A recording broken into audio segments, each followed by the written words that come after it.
अस्सलाम वालेकुम नाज़रीन, मेरा नाम है मोहम्मद हफ़ीज़ और आप देख रहे हैं मेरा यूट्यूब चैनल द पैट्रियट। तो रशिया ने यूक्रेन के और 4 इलाकों पर भी कब्ज़ा कर लिया, मज़ीद 4 इलाकों पर कब्ज़ा कर लिया। जुम्मे के दिन क्रेमलिन में एक तकरीब में खिताब करते हुए, स्पीच करते हुए पुतिन ने बाकायदा इल्हाक कर दिया, 4 इलाकों को रशिया के साथ मिला दिया, जिनमें लुहांस्क, दोनेत्स्क, खरसान और ज़ापोरिज़िया हैं। ये बहुत बड़े इलाके हैं जिनमें बहुत बड़ी आबादी रहती है। इनमें मिलियंस लोग रहते हैं, लाखों लोग रहते हैं और वो लाखों लोग रूस को सपोर्ट करते हैं।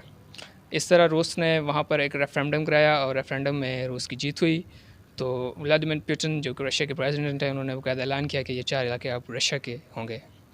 तो इससे पूरी दुनिया हैरान हुई, ख़ासतौर पर अमेरिका, यूनाइटेड नेशन में जो मेंबर्स कंट्रीज़ हैं, उन्होंने एक करारदाद पास करवाई जिसमें रशिया के ख़िलाफ़ एक करारदाद पास करनी थी कि ये जो 4 इलाके रशिया ने अपने साथ मिलाए हैं, ये इल्लीगल हैं। इनमें कोई लीगैलिटी नहीं है, ये गैर कानूनी है। रशिया एग्रेशन करके इन पर कब्ज़ा करना चाहता है। लेकिन 15 मेंबर्स में से सिक्योरिटी काउंसिल के 10 नॉन परमानेंट और 5 परमानेंट जो होते हैं, उन्होंने 10 ने तो रशिया के अगेंस्ट वोट किया, लेकिन 5 उससे अब्सटेन रहे। रशिया ने खुद वीटो कर दिया, चाइना और इंडिया अब्सटेन रहे, ब्राज़ील भी अब्सटेन रहा, उन्होंने मतलब वोट नहीं किया। तो इस तरह उस करारदाद को कोई फ़ायदा नहीं रहा। और जो यूनाइटेड नेशन के सेक्रेटरी जनरल हैं एंटोनियो गुटेरेस, उन्होंने भी ये एक बयान दिया है कि ये रशिया ने जो एनेक्सेशन की है 4 इलाकों की, इनमें कोई लीगैलिटी नहीं है, कोई इनमें ऐसी बात नहीं है कि ये रशिया के हो जाएंगे कानूनी तौर पर। दुनिया को पता है कि ये यूक्रेन के 4 इलाके हैं और हमेशा यूक्रेन के ही रहेंगे। इसमें कोई सदाकत नहीं है, कोई सच्चाई नहीं है कि ये रूस के इलाके हैं। रूस ने यहाँ एग्रेशन करके कब्ज़ा किया है।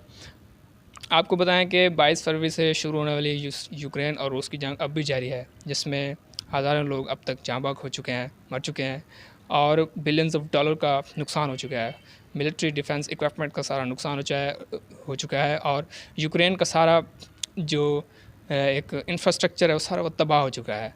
अब भी रूस लड़ रहा है यूक्रेन से और यूक्रेन की भी हिम्मत है, यूक्रेन भी उसको टक्कर दे रहा है, क्योंकि यूक्रेन को बहुत सपोर्ट है। यूक्रेन को बिलियंस ऑफ डॉलर मिल रही है इमदाद, मिलिट्री की भी और वैसे भी सारी मनी उनको मिल रही है, पैसा मिल रहा है यूरोप से, कनाडा से, अमेरिका से बहुत उनको पैसा मिल रहा है, लेकिन वो अपनी मदरलैंड के लिए, अपनी ज़मीन के लिए लड़ रहे हैं। तो इसमें देखें मज़ीद क्या डेवलपमेंट्स होती हैं। लेकिन अभी ये जब उस स्पीच करते हुए, खिताब करते हुए व्लादिमीर पुतिन ने जुम्मे के दिन क्रेमलिन ने ये कहा कि हम न्यूक्लियर वार भी छेड़ सकते हैं। उन्होंने कहा कि ये जो 4 इलाके हमने अपने हक़ में किए हैं, इल्हाक किया है, तो इनको बचाने के लिए, इनकी हिफाजत के लिए, क्योंकि ये हमारी ज़मीन है, हम कुछ भी करेंगे, हम बड़े पैमाने पर कुर्बानियाँ देंगे और पूरी फ़ोर्स, पूरी ताकत इस्तेमाल करेंगे इन 4 इलाकों को बचाने के लिए। लेकिन अब यूक्रेन कोशिश कर रहा है कि वो नेटो का हिस्सा बन जाए। अगर यूक्रेन नेटो का हिस्सा बन जाते हैं तो नेटो की फ़ौजें भी यूक्रेन में दाखिल हो जाएंगी और रशिया के अगेंस्ट लड़ेगी। तो ये एक भयानक सिचुएशन होगी और ख़तरनाक सिचुएशन होगी। इसमें न्यूक्लियर थर्ड वर्ल्ड वार शुरू हो सकती है। बहुत ही ख़तरा मतलब जताया जा रहा है, इसके इम्कानात भी बहुत हैं, क्योंकि रशिया बाज़ नहीं आ रहा और यूक्रेन भी हार नहीं मान रहा है। और अमेरिका और दूसरे जो रिस्पॉन्सिबल कंट्रीज़ हैं, चाइना वगैरह, चाइना रशिया के हक़ में है और अमेरिका ख़ास तौर पर ये तो सबको पता है कि वो रूस को यूक्रेन को सपोर्ट कर रहा है। तो अब देखना होगा क्या सिचुएशन बनती है। रिस्पॉन्सिबल कंट्रीज़ को आगे होना होगा और इस सिचुएशन को मज़ीद भयानक होने से बचाना होगा, क्योंकि दुनिया के हक़ में यही है।